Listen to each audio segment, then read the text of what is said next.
₹5 की वाशल आई और ₹5 ने मेरा आज 3000 रुपये का खर्चा करवा दिया। अस्सलामुअलैकुम, खुशामदीद कहता हूँ अपने यूट्यूब चैनल के ऊपर। आज वाली वीडियो बनाई जा रही है एक नए रिक्शा ड्राइवर के लिए।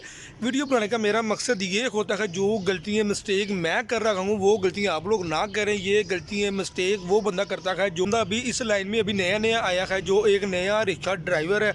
अक्सर लोग मुझे मेरी वीडियो के नीचे कमेंट करके कहते हैं भाईजान आप फजूल की वीडियो बनाते हो, आपको बोलने का नहीं पता, आप पता नहीं क्यों इस तरह की वीडियो बनाते हो, आपको क्या मिलता है, ईच एंड एवरीथिंग बहुत सारी इस तरह की बातें करते हैं। मैं उन लोगों को इग्नोर करता हूं जिन लोगों को इन चीज़ का इल्म नहीं होता।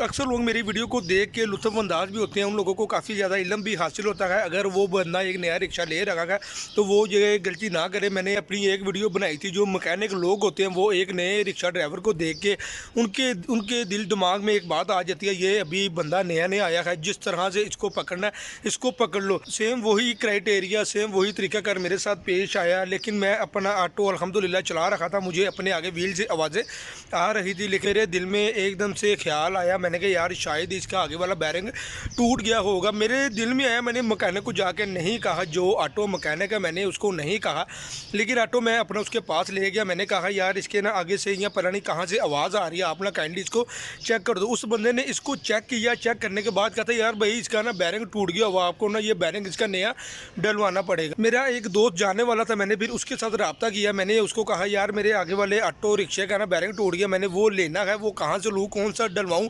कौन सी कंपनी का लूँ। वो कहता यार आप डलवाना है ना, आप ये वाला डलवाओ NTN का। ये आप लोग देख सकते हैं NTN का बैरिंग डलवाओ, ये ओरिजिनल है और इसके ऊपर लिखा भी गया है NTN corporation made in Japan.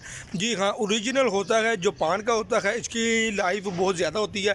China की एग्जांपल के तौर पे लाइफ अगर 1 साल है, इसकी लाइफ 5 साल होगी। जी हाँ, तो मैंने ये जल्दी जल्दी में पैसे पकड़ के या मेरे पास पड़े हुए थे, मैंने ये वाला बैरिंग लाया। मैंने कहा भाईजान आप इसको डाल दें। उसकी मजदूरी कितनी थी, 150 रुपया उस मैकेनिक भाई की मजदूरी थी, उसने मुझे ये बैरिंग डाल दिया। लेकिन मैं जब ये बैरिंग लेकर अपने उस दोस्त के पास गया, मैंने कहा यार ये देखो ये वाला बैरिंग ना इसका ख़राब हुआ था, तो ये वाला मैंने नया डलवाया। उसने पकड़ा, उसने ना इसको घुमाया और घुमा के देखना शुरू कर दिया। कहता यार ये तो बिल्कुल नया बैरिंग है, बिल्कुल सही बैरिंग है, ये तूने बैरिंग क्यों डलवाया है, ये तो सही है, तो ये इस तरह का तूने क्यों बैरिंग डलवाया, अपने पैसे ज़ाया किए हैं, क्यों किए हैं। मैंने कहा यार मुझे नहीं इल्म था। तो उसने कहा यार इसका बैरिंग ख़राब है, तो मैंने इसका बैरिंग डलवा लिया। मैंने अपने ऑटो रिक्शे का बैरिंग डलवा के जैसे ही मैं अपनी फील्ड पे निकला तो वो आवाज़ मुझे फिर से आना स्टार्ट होगी। मैं और ज़्यादा परेशान हो गया। मैंने कहा यार ये वाली आवाज़ तो पहले भी आ रही थी, बैरिंग डलवाने के बाद भी आ रही है, तो ये आवाज़ किस चीज़ की है।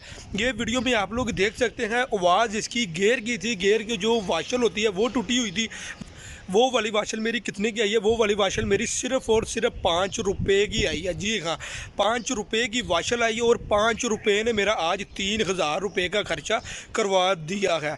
तो वीडियो बनाने का मकसद ये होता है, जो भाई मुझे बुरा भला कह रहा है भाईजान और कहे मुझे, कोई आपके कहने पे मुझे कोई फ़र्क नहीं पड़ता, आप कहो, लेकिन वीडियो मैं बनाता हूँ एक नए रिक्शा ड्राइवर के लिए, ताकि जो गलती मैं कर रहा हूँ वो गलती वो ना करे, जिसको अभी इस चीज़ की हाउ नाउ का पता है ही नहीं है। उम्मीद करता हूँ आपको आज वाली वीडियो अच्छी लगी होगी। अगर वीडियो अच्छी लगी है तो वीडियो को लाइक लाजमी करें, वीडियो को आगे ज़्यादा से ज़्यादा शेयर करें और मेरे चैनल को सब्सक्राइब करें, ताकि मेरी इस तरह की आने वाली नई इन्फॉर्मेशन वीडियो आप लोगों तक टाइमली पहुँचती रहे।